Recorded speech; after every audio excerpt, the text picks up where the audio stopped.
Fantastic, very interesting, very innovative.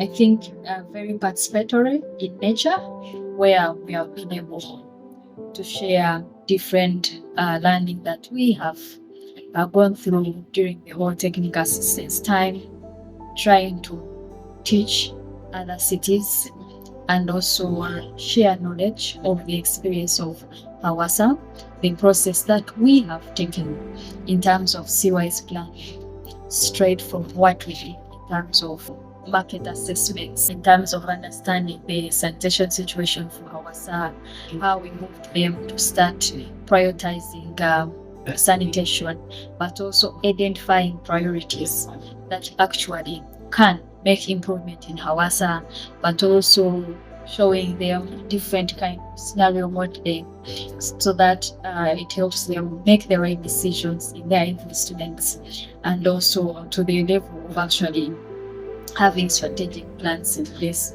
So for me, this was a learning workshop where we're sharing these experiences with other cities trying to learn from the experience of Hawassa, but also trying to keep on empowering cities, giving them more knowledge about this whole citywide inclusive sanitation approach.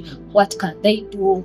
Inspiring them, giving them examples of what is happening around the globe, generally helping cities to adopt to new technologies, approaches in these challenging times. I got to see cities being more committed and wanting to improve their sanitation after this process, and also putting out commitments that as a city, I think when I go back home, I need to really be involved in this process, but I can still refine my PIP.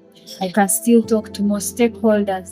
I can still use the PIP to get more money. So it was a learning journey, but also getting commitment from cities, and above all from the city leadership itself. We had the mayor around, and that is something that we don't take for granted, who committed to the Hawassa PIP, but also supporting them move the journey of sanitation over it.